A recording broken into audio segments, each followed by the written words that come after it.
자, 오늘은 로마서 말씀을 가지고 하나님의 복음을 위해 택정함을 입었으니라는 제목으로 말씀 전하도록 하겠습니다. 따라합시다. 하나님의 복음을 위해 택정함을 입었으니. 오늘은 새생명 작정 주일로 이걸 지키려고 그러는데요.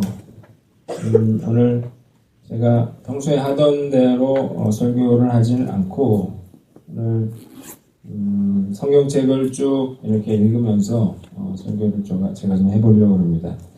로마서를 제가 이제 읽으면서 한 주 동안 계속 묵상을 하면서 로마서가 정말 복음의 책이구나 그런 생각을 했어요. 그래서 우리가 이제 10절 이런 식으로 끊어서 설교를 많이 들었는데 로마서 전체가 하나로 어떤 이야기를 하고 있는지 한번 우리가 말씀을 전체로 하면 보면 좋겠다 그런 생각이 듭니다.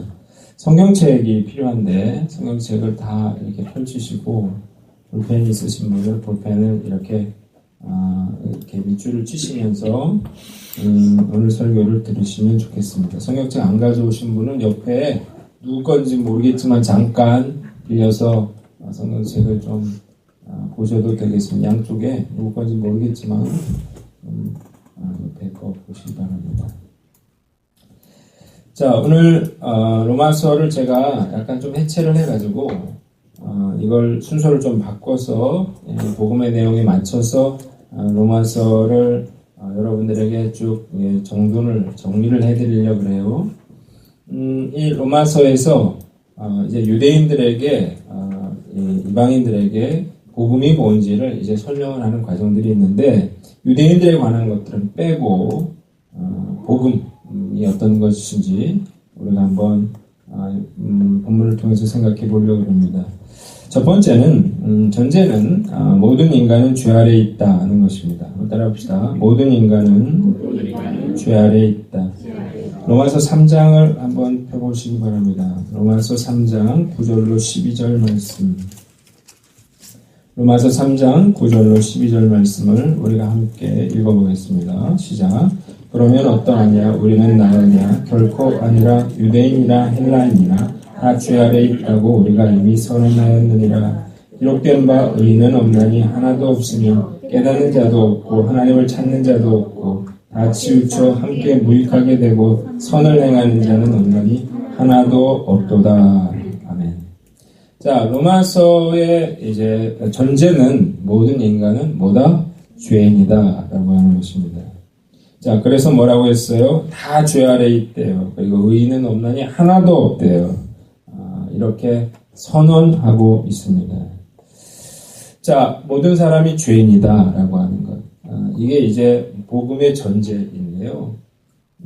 사람들은 죄인이라고 하는 말을 듣기 싫어합니다. 그리고 죄인이라고 그러면 억울해요. 왜 내가 죄인인지를 잘 모릅니다. 그 이유가 뭐냐면 첫째로 죄의 기준이 너무나 낮기 때문에 그래요. 사람들은 법에만 저촉이 안 되면 된다. 그러면 죄가 아니다. 이런 생각을 하고 있습니다. 내가 일단 법을 어긴 게 없어요. 그리고 법에 걸리지 않았어요. 그러면 나는 죄인이 아니죠. 게다가 죄의 기준이라고 하는 게 점점 낮아지고 있다고. 예전에는 간통죄가 죄였어요. 그러나 지금은 어때요? 간통이라고 하는 것은 죄가 아닌 것이 됐습니다. 죄의 기준은 점점 바뀌고 점점 낮아지고 그러다 보니까 자기가 죄인이라고 생각하지는 않는 것입니다. 두 번째는 죄의 의미를 잘 모르기 때문에 그렇습니다.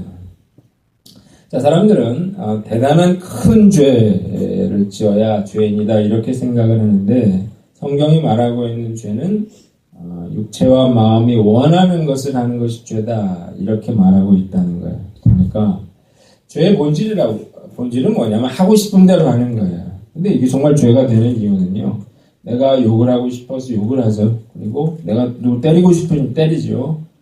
내가 빼앗고 싶으면 빼앗아요. 내가 불륜을 저지르고 싶으면 내가 불륜을 저지르는 거죠. 그래서 죄의 본질은 내가 하고 싶은 대로 하는 것이다. 그렇게 말을 하고 있습니다. 자, 그러면 성경은 이런 인간에 대해서 뭐라고 말하고 있냐면 다시 한번 로마서 1장으로 돌아갑니다. 1장 29절로 31절까지 우리 한 목소리로 봉독하겠습니다. 시작. 곧 모든 불의, 추악, 탐욕, 악의가 가득한 자요, 시기, 살인, 분쟁, 사기, 악독이 가득한 자요, 수군수군하는 자요, 비방하는 자요, 하나님께서 미워하시는 자요, 능욕하는 자요, 교만한 자요, 자랑하는 자요, 악을 도모하는 자요, 부모를 거역하는 자요, 우매한 자요, 배약하는 자요, 부정한 자요, 무자비한 자라. 아멘. 자, 이 성경이 뭐라고 했어요? 인간이 이렇다, 이렇게 죄인이다, 그렇게 써 있습니다.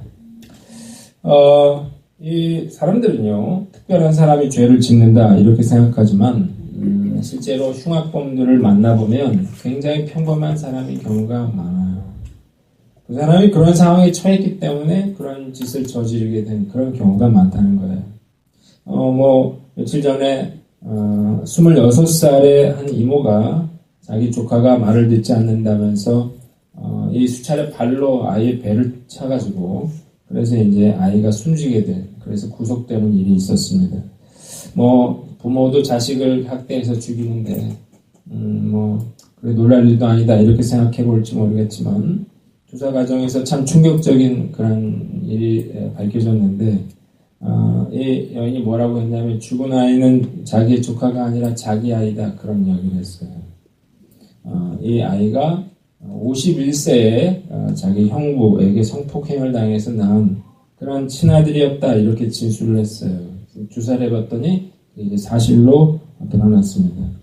경찰은 이 형부가 지난 2008년 당시부터 19살이던 이 처제를 여러 차례 성폭행을 했고 그래서 아들을 낳았는데요. 더 참 황당한 것은 이 처제가 죽은 아이 외에도 2명의 아이를 더 낳았다는 추가 진술을 확보했어요. 그러니까 이 두 명의 아이도 언니 아이가 아니라 이 처제와 사이에서 낳은 아이였다는 거예요. 자, 왜 이것에 대해서 아무 말도 하지 않았느냐 그랬더니 몸이 약한 언니 그리고 아이들을 생각해서 신고하지 못했다고 했습니다. 그러면서 2013년부터 같이 살아왔던 거죠. 자, 이 형부는 죽은 아들이 처제와의 관계에서 낳은 아들임을 인정을 했어요. 그런데 뭐라고 말했냐면 이것은 강압적으로 이루어진 게 아니라 둘이 합의한 성관계였다 이렇게 주장을 했다는 거예요. 이 경찰은 뭐라고 말했냐면 이 이모가 형부에게 성폭행을 당해서 아들을 출산한 후에 자기 인생이 망가졌다는 자괴감에 빠져서 자기가 낳은 아들에게 분노를 표출한 것이다 이렇게 말을 했는데 이 조카가 배를 찼더니 구토를 했대요.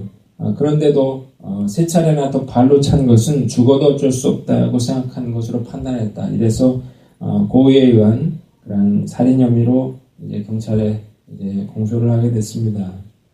그런데 이 여인은 뭐라고 말했냐면 이 아이가 자기가 그렇게 싫어하는 형부의 그런 행동을 따라하는 걸 보고 죽이고 싶도록 미웠다 그런 이야기를 했다는 것입니다. 우리가 드라마라 이런 영화들 이런 거 보면요 요즘에 근친상간을 조제로 한 그런 내용들이 얼마나 많은지 모릅니다. 인터넷에 처제와 형부와의 그런 불륜 이야기, 새엄마와의 그런 성관계를 주제로 하는 그런 만화들, 웹툰들 얼마나 많은지 몰라요. 드라마라든지 이런 것들은 없는 이야기를 하는 것이 아니라 우리 현 세태를 이야기하고 있어요. 저는 이 사건을 보면서 드러나지는 않았지만 이런 실제로 불륜 가운데 있는 사람들이 상당할 것이다 이런 생각을 했어요. 왜 이런 끔찍한 일이 벌어졌을까요? 이런 걸 생각하지는 않았을 거예요. 단지 그냥 욕정에 못 이겨서 하고 싶은 대로 한 거죠. 그래서 뒷감당이 안 됐던 거예요. 그런 상황에 빠지게 됐고, 그리고 그 일로 인해서 고통받았고, 그래서 어떻게 해요?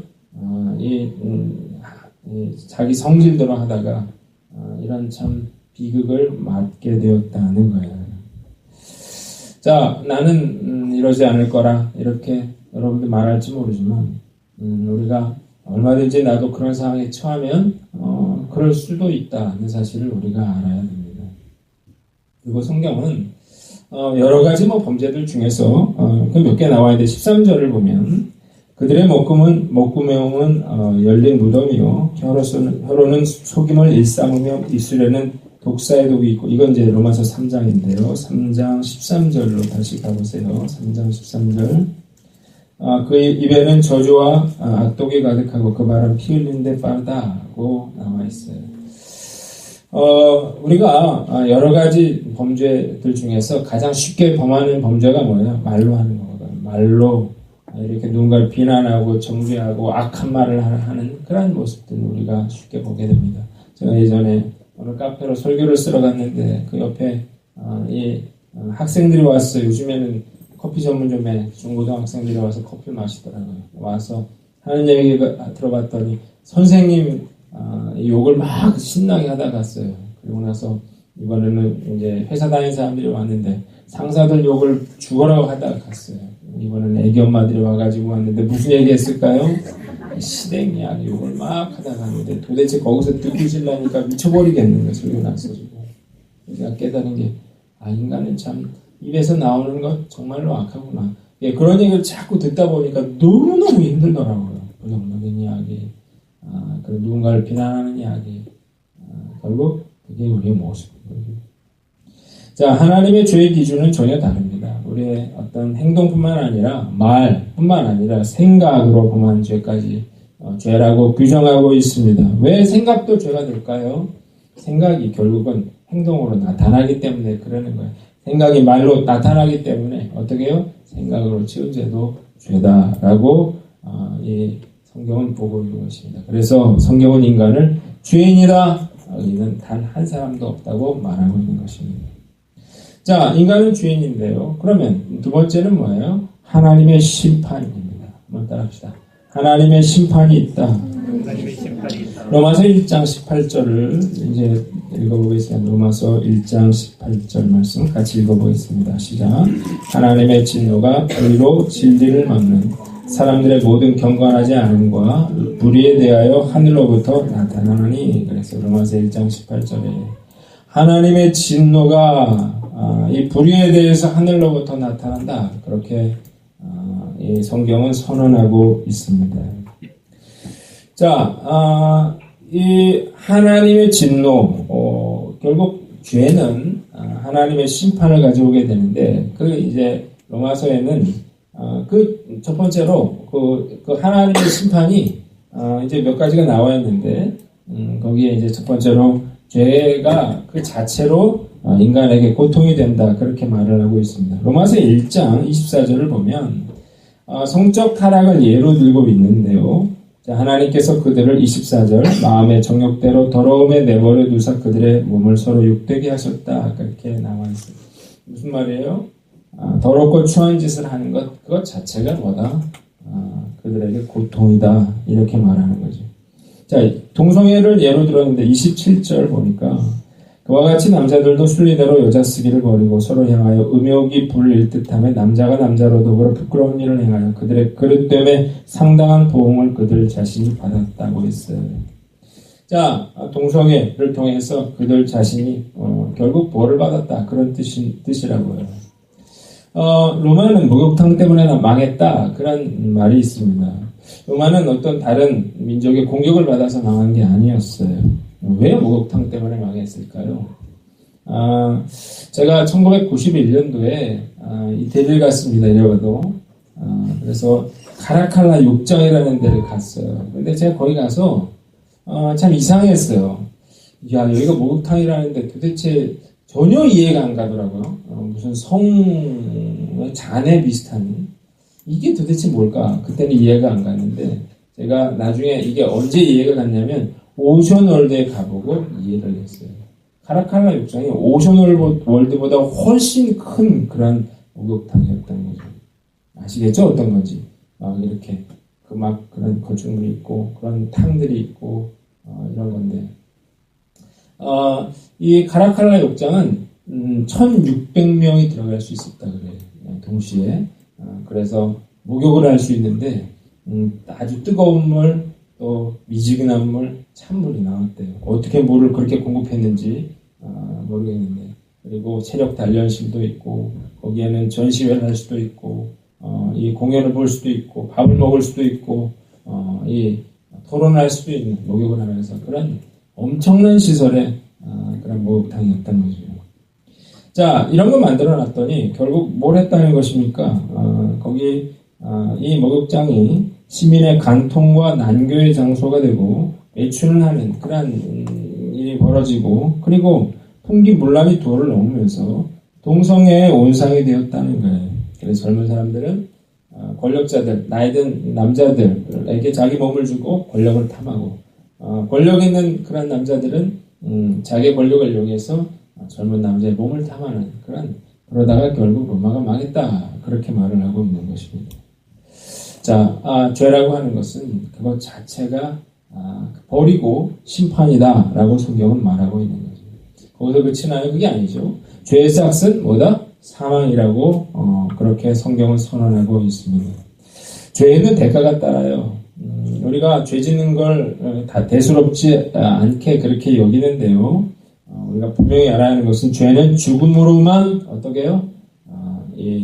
용서받을 수 있다는 것입니다. 요즘 레위기서를 큐티를 하고 있잖아요. 우리가 레위기 제사제도라고 하는 것, 죄를 졌어요. 용서를 받기 위해서는 우리가 그런 짐승을 끌고 가야 되는데, 그거 보면 뭐라고 나와 있는지 아세요? 내가 그 소나 양을 끌고 가죠. 그러면 그 머리 위에 안수하고, 그리고 그 제물을 누가 잡아요? 내가 잡는 거예요. 자, 그러면서 무슨 생각을 하는 거예요? 피를 흘리고 고통에 신음하는 그런 짐승들 보면서 죄가 이렇게 무서운 것이다 라고 하는 사실을 그들은 알았을 거라고요.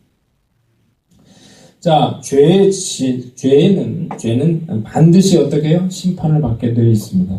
소돔과 고모라 성, 정말 버러지 같은 그런 성적인 타락과 범죄함이 가득한 곳이었어요. 그래서 하나님이 사자를 보내서 확인하시고 어떻게 했어요? 불비를 내렸죠. 그리고 땅을 완전히 다 뒤집어 엎어서 그래서 그것을 심판하셨는데, 자, 하나님은 자비로우시지만 이러한 죄에 대해서 하나님은 죄를 간과하지 않으신다는 사실을 우리가 알아야 합니다. 자, 죽음 이후에 또 심판이 있어요. 자, 바로 지옥이죠. 현대인들은 지옥에 대해서 대수롭지 않게 생각해, 유치하게 생각하죠. 그러나 우리는 예수님의 자비로운 입에서 지옥이라고 하는 말이 무려 18번이나 나왔다는 사실을 우리가 주의해야 됩니다. 자, 왜 지옥에 대해서 그렇게 많이 이야기하셨나요? 지옥이 있다는 거예요. 그리고 지옥에 가지 말라는 거예요. 그 이야기를 예수님이 하고 계시는 것입니다. 왜? 예수님은 지옥이 얼마나 끔찍한 것인지를 분명히 알고 있었다는 거예요. 사람들은 지옥에 대해서 무관심해요. 생각을 안 하죠. 내가 죽으면 끝이다, 그렇게 생각하는 것. 내가 모르는 것은 존재하지 않는다, 이렇게 생각하면서 자기 위안을 삼습니다. 그리고 세상의 것에 눈이 멀었어요. 그리고 아무 생각 없이 사는 거예요. 그러다가 죽으면 결국 지옥에 들어가게 됩니다. 자, 우리가 과연 그러면 나는 어떻게 될까? 나는 지옥 가지 않을 수 있느냐? 이게 중요하겠죠. 지옥이 있다는데 그러면 나는 지옥에 안 갈 수 있느냐? 우리가 스스로에게 물어본다면, 자, 우리가 살면서 지금까지 살아오면서 단 한 번이라도 거짓말을 했다면 나는 죄인이게 되는 거예요. 지금까지 살아오면서 한 번이라도 누구의 것을 훔쳤다면 그것은 죄인이 되는 거예요. 이유 없이 화를 내거나 내가 나에게 잘못한 누군가를 용서하지 않았거나 여자를 보고 음욕을 품었거나 이 모든 것 중에서 단 하나라도 죄를 저질렀다면 나는 죄인이 되는 거예요. 결국 그래서 심판받게 되는 거고, 그래서 우리는 무서운 형벌을 받게 되는 것입니다. 자, 오늘 29절 볼까요? 로마서 1장 29절 보세요. 쭉 나오죠. 모든 불의와 수악과 탐욕 쭉 나오고, 그리고 32절 같이 읽어봅니다. 그들이 있습니다. 시작. 그들이 이 같은 일을 행하는 자를 사형에 해당한다고 하나님께서 정하심을 알고도 자기들만 행할 뿐 아니라 또한 그런 일을 행하는 자들을 옳다 하느니라. 뭐라고 되어 있어요? 이 같은 일을 행하는 자는 사형이다, 그렇게 성경이 말하고 있어요. 그리고 사람들은 어떻게 한대요? 이런 짓을 저지르면서도 어떻게 해요? 자기들이 옳다고 말하고 있다, 그렇게 성경은 우리에게 알려주고 있습니다. 자, 우리가 죄인이라고 그랬어요. 그리고 죄에는 뭐가 따른다? 심판이 따른다고 했어요. 그래서 따져보니까 그 심판을 피할 사람이 단 한 사람도 없는 거죠. 자, 그러나 로마서에서는 이 심판을 피할 수 있는 그런 길을 우리에게 알려줍니다. 따라합시다. 심판을 피하는 길. 자, 로마서 3장을 한번 볼까요? 3장. 자, 20절을 보면 그러므로 율법의 행위로 그의 앞에 의롭다 하심을 얻을 육체가 없나니 그랬어요. 자, 우리가 심판을 피할 수 있는 첫 번째 길은 율법을 다 지키는 거예요. 다 지켜. 한 번도 어기지 않고. 그러나 그럴 수 있는 사람은 없겠죠. 단지 율법은 우리가 하나님의 말씀, 내가 무슨 죄를 졌는지를 깨닫게 하는 기능이 있다. 이렇게 말하는 거예요. 그러니까 율법으로는 안 돼요. 뭘 통해서? 예수 그리스도를 믿음으로 우리는 심판을 피할 수가 있습니다. 자, 23절 같이 보겠습니다. 23절로 24절 같이 읽어봅니다. 시작. 모든 사람이 죄를 범하였음에 하나님의 영광에 이르지 못하노니 그리스도 예수 안에 있는 성령으로 말미암아 하나님의 은혜로 값없이 의롭다 하심을 얻은 자가 되었느니라. 아멘. 자, 모든 사람이 죄를 졌대요. 그렇죠? 우린 죄인이잖아요. 자, 그러나 하나님이 어떻게 해서 예수 그리스도, 예수 안에 있는 속량으로, 그래. 속량은 뭐예요? 예수님이 나 대신 죄값을 치르는 걸 말하죠. 그래서 어떻게 해요? 내가 죄가 있지만 의롭다 여김을 받는다라고 말하고 있는 것입니다. 25절 읽어보겠습니다. 25절 읽습니다. 시작. 이 예수를 하나님이 그의 피로써 믿음으로 말미암는 화목제물로 세우셨으니 이는 하나님께서 길이 참으시는 중에 전에 지은 죄를 간과하심으로 자기의 의로우심을 나타내려 하십니다. 자, 레위기서 얘기를 했어요. 짐승이 내 손에 죽어가는 짐승으로 인해서 우리가 죄사함을 받는데요. 짐승 대신에 누가요? 예수님이 십자가에 달려 죽으셨죠. 결국 내가 예수님을 십자가에 못 박았거든요. 그래서 그 예수님이 화목제물이 되었고, 그리고 어떻게 해요? 그래서 하나님이 우리의 죄를 어떻게 하신다? 간과하신다는 거죠. 죄 있지만, 우리가 죄 짓지만, 그냥 넘어가신다는 거예요. 의롭다 여겨주신다는 거예요. 그게 바로 우리가 심판을 피할 수 있는 그런 유일한 길이 되는 거예요. 자, 28절. 그래서 어떻게 해요? 그러므로 사람이 의롭다 하심을 얻는 것은 율법의 행위에 있지 않고 믿음으로 되는 줄 우리가 인정합니다. 행위로 우리가 구원받는 것이 아니라 우리가 믿음으로 구원받는다고 말하고 있습니다. 얼마나 감사한가요? 얼마나 고마운가요?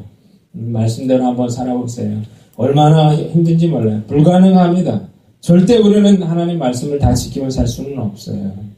그럼에도 불구하고 우리가 심판을 피할 수 있는 것은 예수님이 내 죄를 위해서 대신 죽으셨기 때문이다 라고 하는 거예요.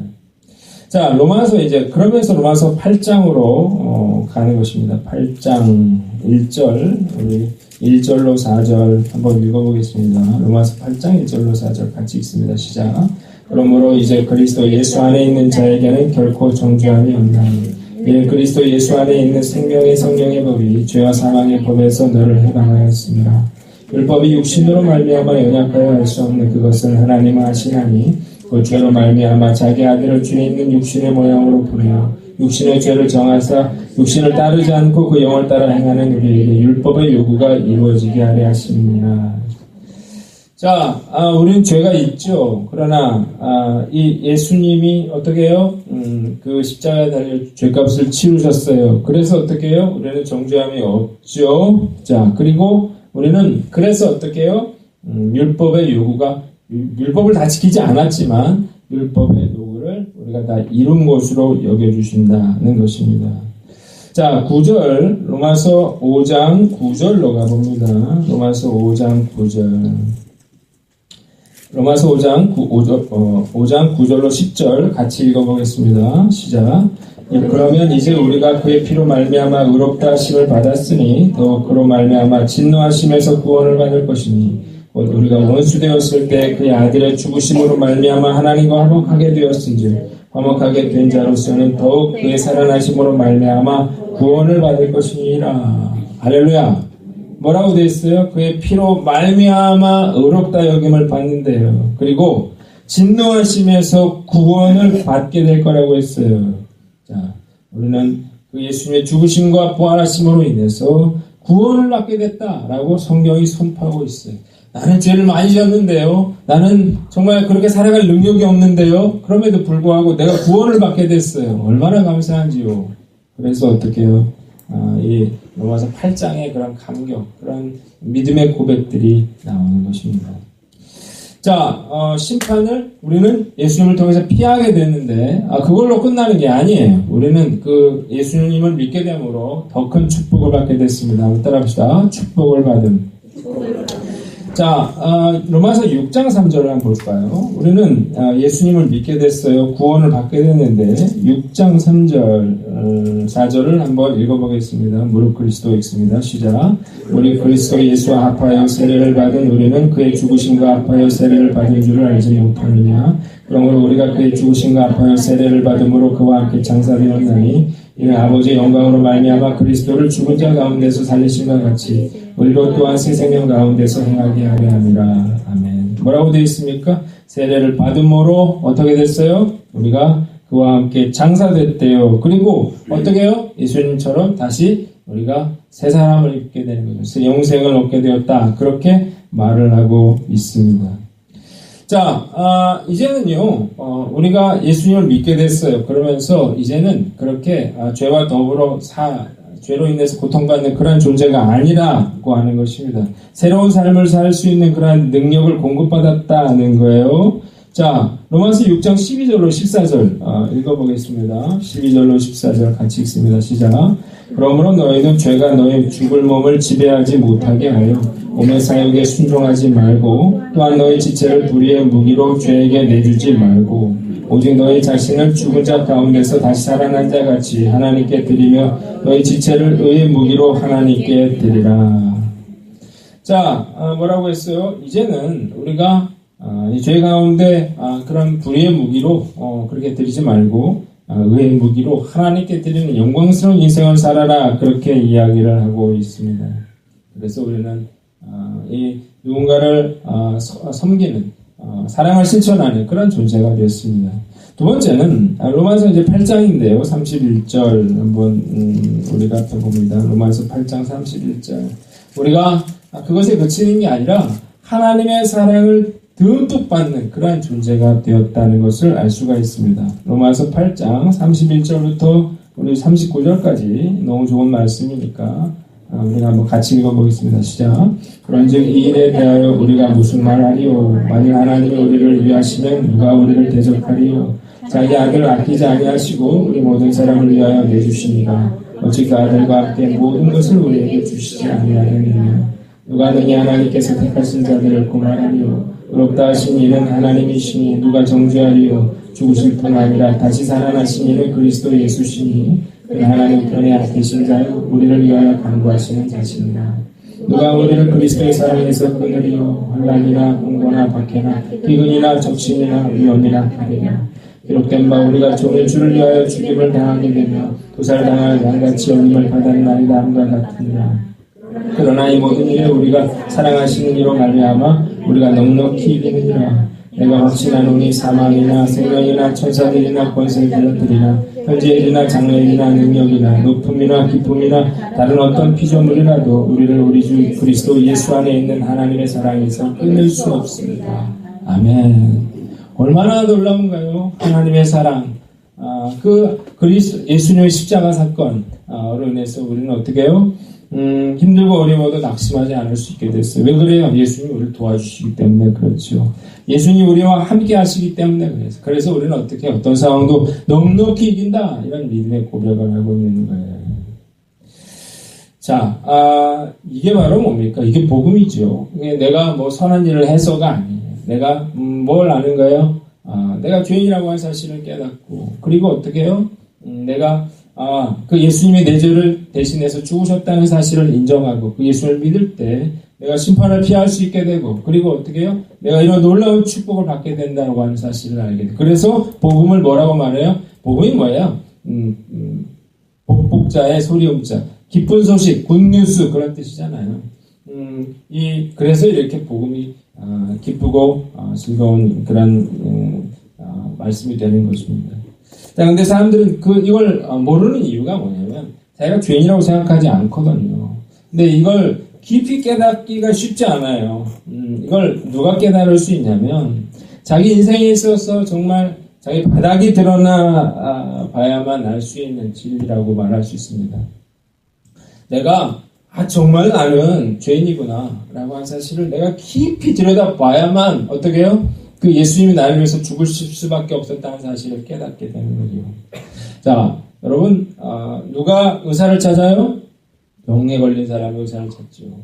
건강한 사람은 의사를 찾지도 않고 의사에 대한 고마움을 모릅니다. 그러나 내가 말기암에 걸렸다가 의사의 수술로 살아났다고 해봐요. 그러면 어떻게 돼요? 그 의사를 너무너무 고마워하겠죠.